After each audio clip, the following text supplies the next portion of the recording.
So you want to buy a boat? Well, a sailboat. What's the first thing you got to do? Well, first off, you're going to buy a sick jacket like this one. Helly Hansen, keep you motivated because this shit is daunting. Sending money all over the country? What? It's crazy. So what do you do? I'll tell you my experience so far. I haven't bought one yet, but this is a bit of a process, and this is what YouTube's all about, is trying to learn things when you don't know what the fuck you're doing. And that's what I'm doing. So far, I'll tell you my little story. I flew to Vancouver, and I'm from Alberta, Canada.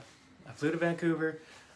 I looked at this boat off Facebook Market Sale. It was $150,000.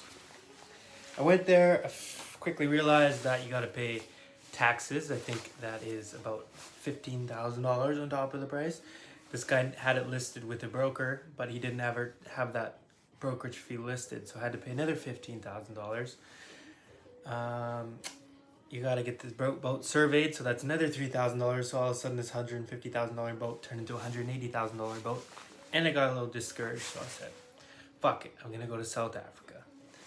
I went down to South Africa, flew down there, and let me tell you, South Africa is the shit. I loved it. The women there, there's so much to do. I almost got a Bobby and J. If you don't know what a Bobby and J is, look it up. But it was fun. Lots of women, lots of things to do. I think I climbed like 6 fucking mountains. I went surfing in Musenberg for a week. That was awesome. So it was very distracting to buy a boat down there. But I thought I would get a good deal because the rand sucks. But apparently they send all their boats to Europe anyway, so that they can get the euro because the rand dollar sucks. But that wasn't a wasted trip because I found out down there that you can register the boat in Delaware or like even Canada really and not pay the tax, which saved me like $15,000.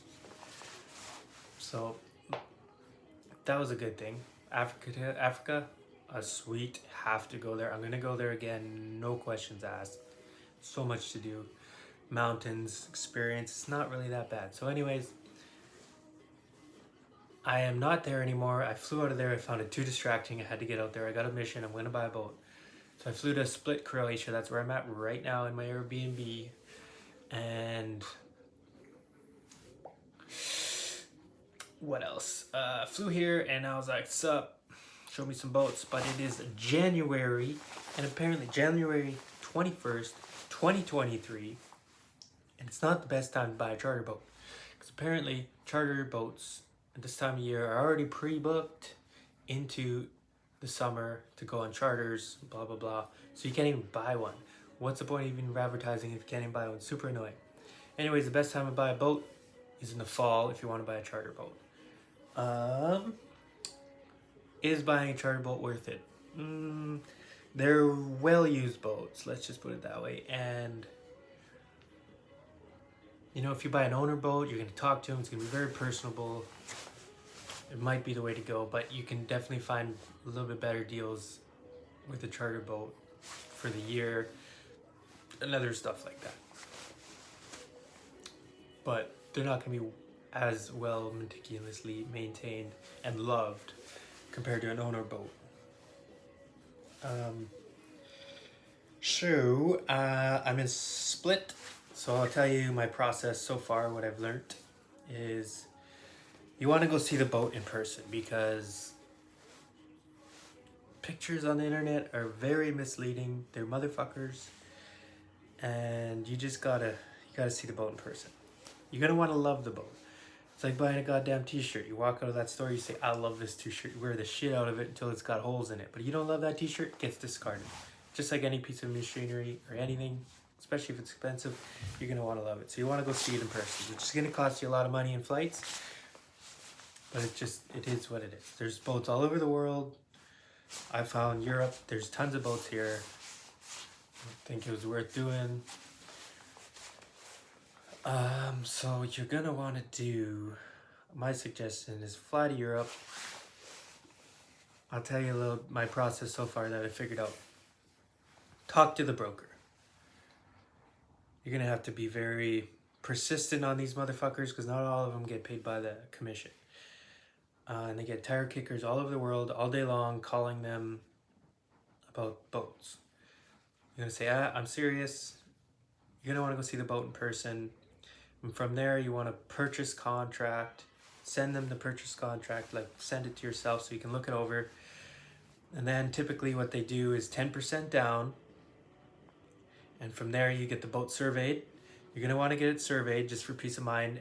And also you're gonna need it for insurance. So it's just something you gotta do. Here in Europe, I found what I've heard so far is about 800 to 1,000 euro to get it surveyed. I'm not sure about that yet, but I'll figure it out. You want to make sure your license is good enough. I have a cheap little Alberta license or a Canada Power Sports license. It cost me $70. I did it online.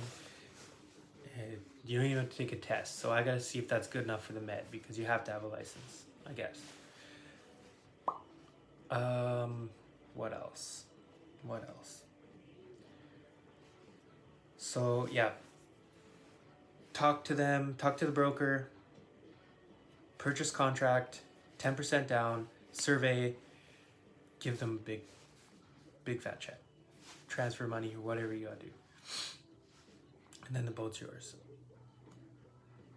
So that's my experience so far. I'm in Split. I still have a bunch more boats to look at. Kind of keep you updated, but that's what it is right now. Peace.